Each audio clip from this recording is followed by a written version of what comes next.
In today's devlog, we're taking a look at Billy's newly added ninja outfit, together with a new melee enemy. What kind of enemy is this? Well, stay put to find out. Hi, I'm Jonas. Welcome to another video.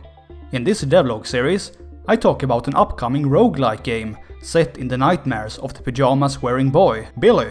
So, if you're new here, consider subscribing. Like I said before, we have now added a ninja outfit and a new melee enemy.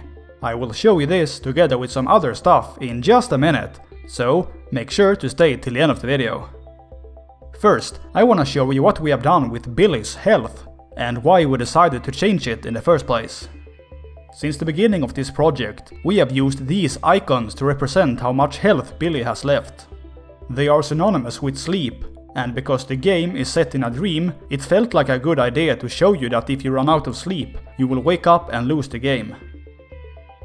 But in Devlog 5, we changed our enemy's health from 3 HP to 100, to make it easier to add different damage ranges for our weapons.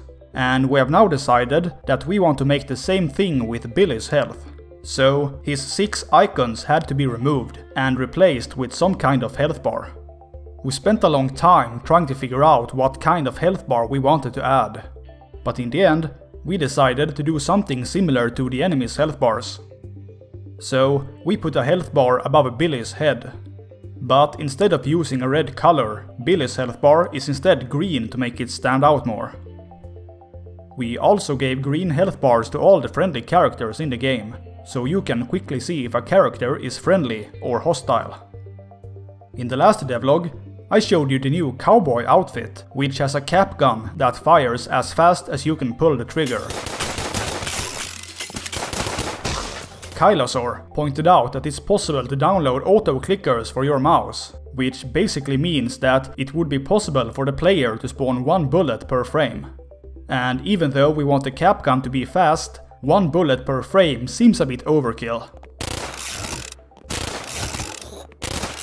So I added a small cooldown to the cap gun to give it some restrictions while still keeping it pretty fast.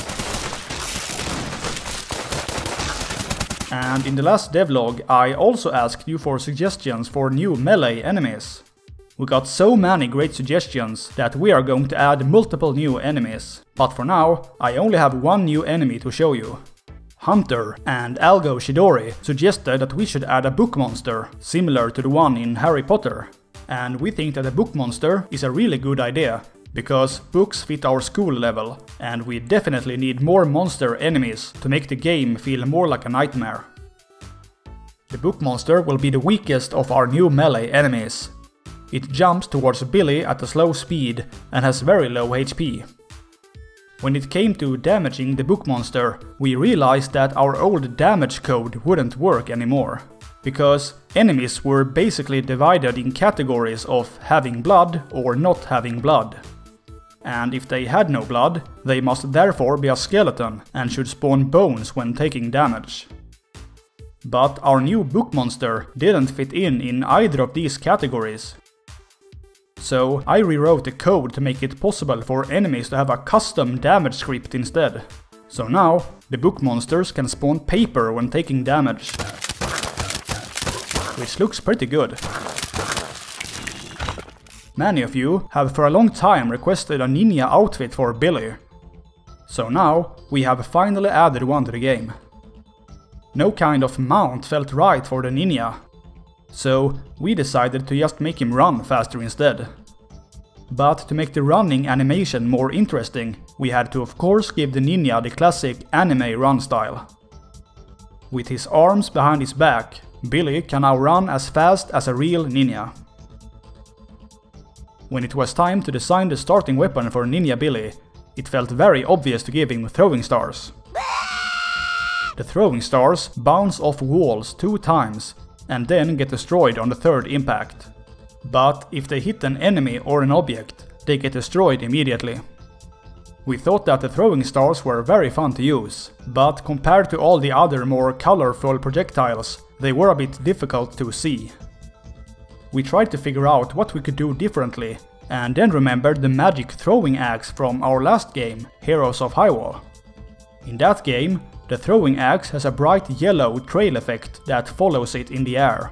Perhaps we could use that same effect for Billy's throwing stars.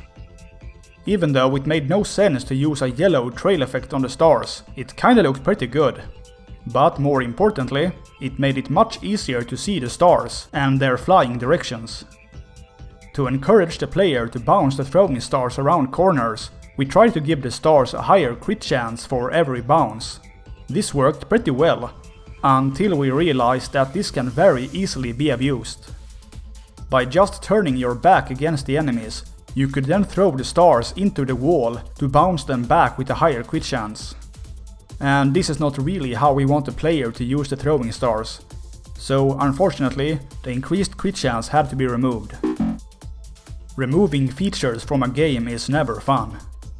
If you are also working on a game, you might know what I'm talking about. And in that case, what kind of features have you been forced to remove from your game? Let me know down in the comments. This was everything I had to show you for this devlog. If you liked the video, make sure to leave a like, or leave a dislike if you didn't. And make sure to also subscribe to my channel, so you don't miss any upcoming devlogs. Thanks for watching, and remember, don't let your nightmares wake you up.